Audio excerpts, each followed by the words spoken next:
আল্লাহ পাক সৃষ্টি করেছেন আমাদেরকে ভালোবেসে। কোরআন খোলেন, সূরা সদ পড়েন, সূরা সদের মধ্যে দেখবেন আল্লাহ বলছেন খালাকতু বিয়াদি মা মানাআকা আল্লা তাসজুদা খালাকতু বিয়াদাই, মানে তুমি ইবলিস কেন তাকে সেজদা করলা না যাকে আমি নিজ হাতে সৃষ্টি করেছি। এটা মহব্বতের বহিঃপ্রকাশ না? আল্লাহ আমাদেরকে নিজ হাতে সৃষ্টি করেছেন। আল্লাহ পাকের হাত কেমন এটা আমরা ব্যাখ্যা করতে যাব না, হাতের অর্থ কি সেটাও ব্যাখ্যা করার তাওয়িল করার দরকার নাই। কোরআনে আসছে যেভাবে সেভাবে আমরা ঈমান রাখবো, ঠিক আছে ভাই? এখানে আবার অনেক তালগোল পাকায় ফেলে এবং বিভ্রান্ত হয়ে যায়, এদিকে যাওয়ার দরকার নাই। এখানে বোঝানো হচ্ছে আল্লাহ রাব্বুল আলামিন আমাদেরকে মহব্বত করে সৃষ্টি করেছে। এই পুরো সৃষ্টি জগৎটাই তো আল্লাহর মহব্বতের বহিঃপ্রকাশ। সবকিছু এত নিপুণভাবে চলতেছে, এটা মহব্বতের বহিঃপ্রকাশ না? আমি আপনাদেরকে নিয়ে যদি কোনোদিন কক্সবাজারের সৈকতে তারা দেখাতে পারতাম, তাহলে আমি বুঝাইতে পারতাম আপনাদেরকে যে এই মহাবিশ্বটা ঠিকই আছে কীভাবে। তারার মধ্যে একটা গাণিতিক ক্যালকুলেশন আছে যেটা সবাই জানে না। যারা একটু অ্যাস্ট্রোনমি নিয়ে পড়াশোনা করেছে তারা জানে। আপনার মানে মাথার বিবেকই উল্টায় যাবে যে এত সূক্ষ্মভাবে কিভাবে আল্লাহ রাব্বুল আলামিন এই মহাবিশ্ব সৃষ্টি করলেন। এক চুল এদিক ওদিক হলে পুরো বিশ্ব কায়নাত ধ্বংস হয়ে যাইত। এটা কি আল্লাহ পাকের মহব্বতের বহিঃপ্রকাশ না? আল্লাহ পাক তো বরং বলেছেন পুরো সৃষ্টি পরিবারটাই আল্লাহর আল্লাহর পরিবারের অন্তর্ভুক্ত। সুবহানাল্লাহ। এমনকি আল্লাহ পাক আমাদেরকে বলেছেন তোমরা জমিনবাসীর সবার উপর রহম করো, ইরহামু মান ফিল আরদ ইয়ারহামুকুম মান ফিস সামা। তোমরা সবার উপর রহম করো, দয়া করো। দয়া রহম এটা তো মহব্বতের একটা অংশ। তোমরা সবার উপর দয়া করো, রহম করো, মহব্বত করো। এটা কি হবে? তাহলে আল্লাহ পাক আসমানে যিনি আছেন আল্লাহ পাক তোমাদের উপর রহম করবে ইনশাআল্লাহ। আমরা সেই মহান সত্তার ভালোবাসার থেকে বের হয়ে হারাম এই যৌন ভালোবাসার দিকে যাওয়ার চেষ্টা করছি। আসলে এটা ভালোবাসা না, যৌনতা, এর দিকে যাওয়ার জন্য এইসব করছি। আল্লাহ পাক আমাদেরকে মাফ করে যেন হেদায়েত দান করেন। আল্লাহ পাক কত ভালোবাসেন এটা নিয়ে বলতে গেলে আজকে রাত শেষ হবে। দেখেন আল্লাহ রাব্বুল আলামিন আদম আলাইহিস সালামকে সৃষ্টি করেছেন, করে সমস্ত নাম শিক্ষা দিয়েছেন। নাম মানে হলো ইলম। নাম মানে কি? ভালো নাম আসলে আল্লাহ পাক কাউকে সবচেয়ে সেরা কিছু দান করেন। সূরা ৩ আল্লাহ পাক কি বলেছেন? ওয়া তিনি ওয়াজ জাইতুন, এগুলো শপথ করে লাকাদ খালাকনাল ইনসানা ফি আহসানি তাকওয়িম। মানুষকে সবচেয়ে শ্রেষ্ঠ কাঠামো আল্লাহ পাক দিয়েছেন, দেন নাই? তো কাউকে যদি মহব্বত না করা হয় তাকে আপনি সবচেয়ে সেরাটা কি দিতে পারবেন? আল্লাহ পাক আমাদেরকে মহব্বত করেন, ভালোবাসেন, এবং আল্লাহ চান আমরাও যেন তাকে মহব্বত করি, তাকে ভালোবাসি। এবং আমরা যদি কাউকে ভালোবাসি আল্লাহর জন্য ভালোবাসবো, কাউকে ঘৃণা করি আল্লাহর জন্য ঘৃণা করব। মহব্বতও আল্লাহর জন্য, ঘৃণাও কার জন্যে? আল্লাহর জন্য। আল্লাহ পাক সমস্ত ইলম শিক্ষা দিলেন, এটা কি ভালোবাসার বহিঃপ্রকাশ না?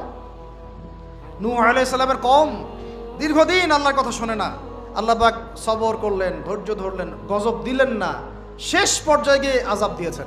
এই যে আল্লাহ পাক সুযোগ দেন, সময় দেন, এটা কি আল্লাহ পাকের ভালোবাসা, দয়া না? এরকম প্রত্যেকটা কওমের ক্ষেত্রে হয়েছে। আমি তো ফিল করলাম এই ভালোবাসা নিয়ে ঘাটাঘাটি করতে গিয়ে যে আসলে আল্লাহ পাক যে আমাদেরকে সবচেয়ে বেশি মহব্বত করেন তার সবচেয়ে বড় নিদর্শন কি জানেন?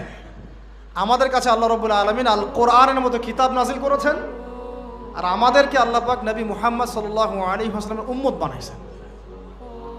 আল্লাহ পাক যে নবী মুহাম্মদ সাল্লাল্লাহু আলাইহি ওয়াসাল্লামকে এই দুনিয়াতে পাঠিয়েছেন না, এটাই সবচেয়ে বড় মহব্বত, সবচেয়ে বড় রহমত। কারণ তার সুন্নতে এমন কিছু নাই যেটা আপনি খুঁজে পাবেন না। আর তিনি আমাদেরকে যে মহব্বত করতেন, মুহাম্মদ সাল্লাল্লাহু আলাইহি ওয়াসাল্লাম আমাদেরকে যে মহব্বত করতেন, তিনি আমাদেরকে বলতেন যে আমরা তার ভাই। আমরা তার কি ভাই? মানে কি মায়ের পেটের ভাই? এটা বোঝানো হয় নাই। একটা হাদিসে তিনি বলেছেন আমি তো পিতৃতুল্য। তার মানে কি সত্যি সত্যি বাবা সন্তানের সম্পর্ক? রুহানি পিতা। তিনি কি ইমাম নন? তিনি ইমাম, তিনি নেতা, তিনি আমাদের শিক্ষক, তিনি নবী। তো তিনি আমাদেরকে যে মহব্বত করতেন, তিনি একদিন বলছিলেন নবী সাহাবীদের সামনে, কাশ আমি যদি আমার ভাইদেরকে দেখতে পেতাম। সাহাবীরা বলছেন ইয়া রাসূলুল্লাহ আমরা কি আপনার ভাই না? তখন নবীজি বলছেন না, তোমরা আমার সাহাবী। আমার ভাই তারা যারা আমাকে না দেখেই আমার প্রতি ঈমান নিয়ে আসবে। প্রত্যেক নবীকে আল্লাহ পাক একটা দোয়া করার চান্স দিয়েছে। কয়টা ভাই? এমন একটা দোয়া যেটা করলে আল্লাহ পাক কবুল করবেনই করবেন। করলে আল্লাহ পাক কি করবেন? অবশ্যই কবুল করবেন। নবী সাল্লাল্লাহু আলাইহি ওয়াসাল্লাম বলছেন যে সমস্ত নবী এই দোয়াটা পৃথিবীতে করে ফেলেছে। আমি এই দোয়াটাকে মুলতবি রেখেছি যে কাল কিয়ামতের মাঠে আমি আমার উম্মতের জন্য সুপারিশ করব ইনশাআল্লাহ। এবং নবী সাল্লাল্লাহু আলাইহি ওয়াসাল্লামের সুপারিশে বহু কবিরা গুনাহগার মুসলমান যারা জাহান্নামের ফয়সালা হয়ে গেছে তাদেরকে আল্লাহ পাক কিছুটা শাস্তি ভোগ করালে হলেও আবার জান্নাতে নিয়ে আসবেন ইনশাআল্লাহ। তো তিনি আমাদেরকে মহব্বত করেন না, করতেন না? চিন্তা করে তাহলে আমরা তার দিনকে কি মহব্বত করলাম, আমরা তার হুকুম হাকামের বিধিবিধান সুন্নতে কি মহব্বত করলাম, চিন্তা করেন। একটা হাদিসে নবীজি স্পষ্ট করে বলছেন এটা আমাদের জন্য একটা কষ্টি পাথর, এটা একটা কি কষ্টি পাথর। তিনি বলছেন লা ইউমিনু আহাদুকুম, তোমাদের মধ্যে কেউ মুমিন হইতে পারবে না। কি হইতে পারবে না? মানে প্রকৃত মুমিন হইতেই পারবে না তোমরা, হে আমার উম্মত, তোমাদের মধ্যে কেউ প্রকৃত মুমিন হইতেই পারবে না যতক্ষণ না হাত্তা আকুনা আহাব্বা ইলাইহি মিন ওয়ালিদিহি ওয়ালাদিহি ওয়ান নাসি আজমাইন, যতক্ষণ না আমি মুহাম্মদ সাল্লাল্লাহু আলাইহি ওয়াসাল্লাম তোমাদের কাছে নিজের কি সন্তান, নিজের বাবা মা এবং সমস্ত মানব জাতির থেকে বেশি প্রিয় না হচ্ছে। হাদিসটা আবার বলি, নবীজি বলছেন কেউ ততক্ষণ পর্যন্ত প্রকৃত মুমিন হতে পারবে না যতক্ষণ না আমি মুহাম্মদ সাল্লাল্লাহু আলাইহি ওয়াসাল্লাম তার কাছে তার সন্তান, তার পিতা, এমনকি সমস্ত মানব জাতি থেকে বেশি প্রিয় না হচ্ছে। আর আমরা যারা আগামীকালকে এইটার প্রিপারেশন নিয়েছি, আসলে কি আমাদের কাছে নবী প্রিয় বেশি না আমাদের দুনিয়ার স্বার্থ বেশি প্রিয়? যারা এগুলো করবে তাদের কাছে কি সত্যি নবী প্রিয়? তাহলে তারা করতে পারতো না। যদি নবী আমাদের কাছে সবচেয়ে বেশি প্রিয় না হয়, আমরা মুমিন হতে পারছি না। আর যাদের কাছে নবী প্রিয় তারা কখনো এমন হারাম কাজে যেতে পারবে না। যারা যাচ্ছে তারা কখনোই নবীকে ভালোবাসে না, কোশ্চিনকালেও না। শোনেন, উমর রাদিয়াল্লাহু আনহুর নাম শুনেন নাই? বললে অনেক কথা ভাই, অনেক কথা, কোনটা রেখে কোনটা বলি। উমর রাদিয়াল্লাহু আনহু একদিন এসে বলছেন খলিফাতুল মুসলিমিন, মুসলিমদের তিনি খলিফা, জান্নাতের সুসংবাদপ্রাপ্ত 10 জন সাহাবীর একজন। জান্নাতের সার্টিফিকেট পেয়েছেন পৃথিবীতে কয়জন সাহাবী? একটা হাদিসে একসাথে 10 জন, ওই 10 জনের অন্যতম একজন, যিনি এমন শাসন ব্যবস্থা পৃথিবীতে প্রতিষ্ঠা করেছিলেন যার মতো মিসাল এখন পর্যন্ত পৃথিবীতে আর দেখা যায় নাই। একটা হাদিসে আসছে যে রাস্তা দিয়ে ওমর হাঁটে ওই রাস্তা দিয়ে শয়তান হাঁটে না। কি বুঝলেন? শয়তান যদি দেখে ওই যে ওমর, ও আর ওই যাবেন ওই রাস্তা। এই হচ্ছে ওমর ইবনুল খাত্তাব। আমার পরে কোনো নবী নাই, নবীজি বলছেন আমার পরে কোনো নবী নাই, লা নবিয়্যা বাদি, আমার পরে কোনো নবী নাই। যদি হতো তাহলে ওমর হতো, যদি হতো তাহলে ওমর হতো। অন্য একটা হাদিসে আসছে আমার পরে কোনো নবী নাই, তবে তুমি আমার, এটা অন্য সাহাবী সম্পর্কে, আলী ইবনে আবি তালিব সম্পর্কে, তুমি আমার জীবনে তেমন মূসার জীবনে হারুন ছিল যেমন। এটা হচ্ছে আলী ইবনে আবি তালিব। তো এখানে কথা হচ্ছে ওমর রাদিয়াল্লাহু আনহুর মতো মানুষ নবীর কাছে এসে বলছেন সাল্লাল্লাহু আলাইহি ওয়াসাল্লাম, ইয়া রাসূলুল্লাহ ওয়াল্লাহি লা উহিব্বুক, আল্লাহর কসম করে বলছি আমি আপনাকে অনেক মহব্বত করি, ইল্লা মিন নাফসি, আমার নফসের চেয়ে বেশি না। মানে আমি আমার জানের চাইতে আপনাকে বেশি মহব্বত করি না। কথা কি বুঝতে পারতেন কি? মানে আমি আপনাকে অনেক মহব্বত করি ইয়া রাসূলুল্লাহ, সব কিছু থেকে বেশি মহব্বত করি, কিন্তু আমার নিজের জানের চেয়ে বেশি না। নবী সাল্লাল্লাহু আলাইহি ওয়াসাল্লাম বলছেন লা ইয়া ওমর, এখনো মুমিন হওনি ওমর। কাকে বলছেন? কাকে বলছেন? জান্নাতের সার্টিফিকেট প্রাপ্ত একজন মানুষকে। লা ইয়া ওমর, এখনো হওনি। তখন নবী সাল্লাল্লাহু আলাইহি ওয়াসাল্লামকে তিনি একটু পরে আবার বলছেন, ইয়া রাসূলুল্লাহ ওয়াল্লাহি আলান, এখন লা হাব্বা ইলাইয়া মিন কুল্লি শাই হাত্তা মিন নাফসি, এখন থেকে আপনি আমার কাছে সবচেয়ে বেশি প্রিয় সব কিছু থেকে, এমনকি আমার নফসের থেকেও বেশি প্রিয়। তখন নবীজি বলছেন আলান ইয়া ওমর, হ্যাঁ এখন ওমর, এখন তুমি মুমিন হলে। তাহলে যারা আমরা নবীর সুন্নতের খেলাফ এইসব অপসংস্কৃতি, নোংরামি, জেনা, ব্যভিচার, কনসার্ট, নাটক, সিনেমা, পরকিয়া, এইসব তথাকথিত ভালোবাসা দিবস, এই জেনা দিবসগুলো পালন করছি, আমরা কি আসলেই নবীকে ভালোবাসি? আমরা কি সত্যি আল্লাহকে ভালোবাসি? আল্লাহ পাক আমাদেরকে বোঝার তৌফিক দান করেন না, জাহিলিয়াত থেকে ফিরে আসার তৌফিক দান করেন। এরকম প্রচুর ঘটনা। ভালোবাসা তো এগুলোর নাম। ভালোবাসা কাকে বলে জানেন? সাহাবীরা বাসায় যেতেন, আবার দৌড় দিয়ে আসতেন নবী সাল্লাল্লাহু আলাইহি ওয়াসাল্লামের চেহারাটা একটু দেখার জন্য। এটার নাম ভালোবাসা। আপনারা যদি উমরা করতে যান, হজ করতে যান, দেখবেন বারবার আপনার নবীর রওজায় গিয়ে সালাম দিতে মন চাইবে, যে আরেকবার দেখা করে আসি, আরেকটু দেখা করে আসি, আরেকবার সালাম দিয়ে আসি। ভালোবাসা কোনো স্বার্থ আছে এখানে? নবী সাল্লাল্লাহু আলাইহি ওয়াসাল্লাম কি আমাদের কাছে কোনো স্বার্থ দাবি করেছেন? আল্লাহ করেছেন? এগুলো ভালোবাসা। এই ভালোবাসা হলো প্রকৃত ভালোবাসা। আর এগুলো যেটা চলছে এটা হচ্ছে যৌনতা। এগুলো কি চলছে? যৌনতা। ভালোবাসার নাম দিয়েছে এখন যৌনতা। এগুলো ভালোবাসা না, এগুলো পাশবিকতা, প্রবৃত্তির দাসত্ব। প্রবৃত্তি মানে মন যা চায় তাই করতে চাচ্ছে। আপনার মন চাইছে একটা মেয়ের সাথে রাত কাটাবেন, এটাকে আপনি ভালোবাসা নাম দিলেন, কিন্তু এটা হচ্ছে ভালোবাসা না, এটা কি প্রবৃত্তি, পশুত্ব, দাসত্ব, পশুত্বের দাসত্ব করছেন। আল্লাহ পাক আমাদেরকে কথাগুলো বোঝার তৌফিক দান করেন। এরকম সাহাবীরা কত ত্যাগ করেছেন। তালহা রাদিয়াল্লাহু আনহুর নাম শুনেন না অনেকেই। নবী সাল্লাল্লাহু আলাইহি ওয়াসাল্লাম উহুদ যুদ্ধের দিন সংকটময় একটা অবস্থায় ছিলেন।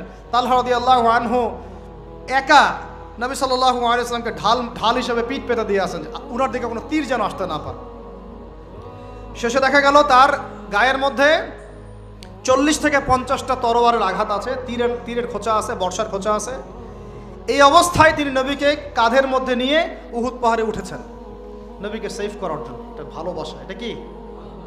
কোন স্বার্থে? কিসের স্বার্থে? দুনিয়ার স্বার্থে? জান্নাতের স্বার্থে। একজন সাহাবী বাড়ি নির্মাণ করেছেন, তো নবী সাল্লাল্লাহু আলাইহি ওয়াসাল্লাম দেখে একটু খালি মানে হয় না, তুমি কে, কার বাড়ি এটা? বললেন আচ্ছা অমুক সাহাবীর বাড়ি। নবীজি একটু ভ্রু কুঞ্চিত করলেন, পছন্দ করলেন না, কিছু মুখে বলেন নাই, মুখে কিছু বলেন নাই, খালি একটু অসন্তুষ্ট হয়েছেন, এক্সপ্রেশন দেখতে বোঝা যাচ্ছে। তখন ওই সাহাবীকে জানানো হলো, তোমার বাসার সামন দিয়ে তো আল্লাহর নবী সেদিন হেঁটে গেলেন, তারপরে আমার বাসা দেখে, তোমার বাসা দেখে আল্লাহ নবী সাল্লাল্লাহু আলাইহি ওয়াসাল্লাম একটু অসন্তুষ্টি প্রকাশ করেছেন, মুখে কিছু বলেন নাই, এক্সপ্রেশন ছিল একটু অসন্তুষ্টিমূলক। 3 দিনের মধ্যে সেই বাড়ি ভেঙে গুড়িয়ে দিয়েছে। যেই বাসা দেখে আল্লাহ নবী সন্তুষ্ট হন, আমি বাসা রাখবই না। ভালোবাসা কিসের জন্যে? কার জন্যে? কার স্বার্থে বলেন? আল্লাহর জন্যে, জান্নাতের জন্য, আল্লাহর স্বার্থে, আল্লাহর জন্যে। কতগুলো বলে শেষ করবো আপনাদেরকে। সাদ বিন আবি ওয়াক্কাস রাদিয়াল্লাহু আনহু উহুদ যুদ্ধের দিন এইরকম করে তীর নিক্ষেপ করছেন। আল্লাহ নবী বলছেন, ইয়া সাদ, হে সাদ, তীর ছুড়ো, তোমার জন্য আমার পিতামাতা কুরবান হোক। আশপাশে 9 জন ছিল, তার মধ্যে একজন করে শহীদ হতে শেষে 2 জন বেঁচে থাকলো, সাদ বিন আবি ওয়াক্কাস, তালহা বিন উবাইদুল্লাহ রাদিয়াল্লাহু আনহু। এগুলো তারা কেন করেছেন? ভালোবাসার জন্যে। ভালোবাসা এগুলোর নাম। কতগুলো বললে শেষ করবো আপনাদেরকে বলেন।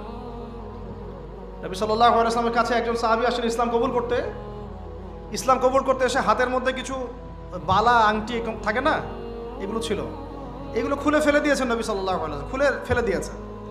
তো একটা খুব দামি সোনার আংটি ছিল, ফেলে দেওয়ার পরে অনেকে বলছে তুমি তো এখন মুসলিম হয়েছো, ইসলাম কবুল করেছো, তো আচ্ছা ঠিক আছে, ওইটা না হয় নবীজি পড়তে নিষেধ করেছেন, তুমি ওইটা নিয়ে বিক্রি করে দাও, বিক্রি করে না হয় ওই টাকা দিয়ে অন্য কিছু করো। উনি বলছেন কখনো না, আমার হাত থেকে আল্লাহ নবী খুলে একটা জিনিস ফেলে দিয়েছেন, আমি সেটা আবার নিতে যাব? কিসের জন্য এগুলা? এটা ভালোবাসা, মহব্বত। আল্লাহ পাক এটাই কোরআনে বলছেন যে কুল, হে নবী আপনি বলে দিন, ইন কুনতুম তুহিব্বুন আল্লাহ, তোমরা যদি আল্লাহকে মহব্বত করেই থাকো, আল্লাহকে সত্যিকার অর্থে ভালোবেসেই থাকো, ভালোবাসা দাবি করেই থাকো, ফাত্তাবিউনি, তাহলে নবীর আনুগত্য করো, ইউহিব্বুকুমুল্লাহ, তখন আল্লাহ তোমাদেরকে ভালোবাসবেন, ওয়া ইয়াগফির লাকুম যুনুবাকুম, তোমাদের সব গুনাহ আল্লাহ মাফ করে দিবেন, আল্লাহু গফুরুর রহিম। এই হলো ভালোবাসা। ভালোবাসা মানে কি?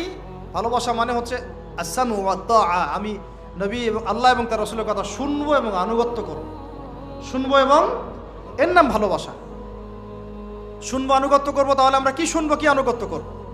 আমাদেরকে প্রথমে কোরআন পড়তে হবে, কোরআনের অনুবাদ জানতে হবে, কোরআন অনুযায়ী জীবন করতে হবে, 5 ওয়াক্ত নামাজ পড়বো ইনশাল্লাহ, হালাল খাবো, যাকাত দিব, রমজানে সওম রাখবো, নবীর সুন্নাহ অনুযায়ী জীবনযাপন করব, এবং সুন্নাহ বিরোধী, কোরআন বিরোধী, ইসলাম বিরোধী কোনো কাজে আমি লিপ্ত হব না। এই তো ভালোবাসা। এই ভালোবাসা যদি বহিঃপ্রকাশ ঘটাতে আমরা ব্যর্থ হই, নিজেও ধ্বংস হব, পরিবারও ধ্বংস হবে, আমাদের পরের প্রজন্মও ধ্বংস হবে, সমাজও ধ্বংস হয়ে যাবে। আল্লাহ পাক আমাদেরকে বোঝার তৌফিক দান করে দেন। আজকের মতো এখানে শেষ করি, অনেক লম্বা আলোচনা হয়ে গেল। যদি কারো কোনো প্রশ্ন থাকে সেটা আপনারা লিখিত আকারে করতে পারেন, আমি অ্যান্সার দেওয়ার চেষ্টা করবো ইনশাআল্লাহ। রাত 12:30 বাজতেছে, তো শেষ করার আগে আমি জাস্ট 2টা মিনিট সময় নিচ্ছি। আমার সাথে সবাই বলেন, আমরা, দাঁড়ান আমি একটা করে বলি, আমরা নবী সাল্লাল্লাহু আলাইহি ওয়াসাল্লামের শেখানো রাস্তার বাইরে যাব না ইনশাআল্লাহ। আমরা আল্লাহ রাব্বুল আলামিনের মহব্বত শুধু মুখে দাবি করবো এমন না, কাজে প্রমাণ করবো ইনশাআল্লাহ। আমরা তার রাসূলের মহব্বত শুধু মুখে দাবি করব না, কাজে প্রমাণ করবো ইনশাআল্লাহ। আল্লাহ এবং তার রাসূলের বিরোধী কোনো কাজে আমি কোনোদিনও লিপ্ত হব না ইনশাআল্লাহ। এই ইহুদি খ্রিস্টানদের এই যে পাতানো ফাঁদ তথাকথিত এই বিশ্ব ভালোবাসা দিবসকে আমরা সবাই মিলে বয়কট করবো ইনশাআল্লাহ। এটাকে আমরা বর্জন করবো ইনশাআল্লাহ। ইনশাআল্লাহ আমাদের পরিবারের কোনো সদস্যকে আমরা এখানে শরীক হতে দিব না ইনশাআল্লাহ। এবং আমাদের যাদের সামর্থ্য আছে তারা আমরা হাত দিয়ে প্রতিবাদ করবো ইনশাআল্লাহ। সামর্থ্য নাই মুখ দিয়ে কথা বলবো ইনশাআল্লাহ।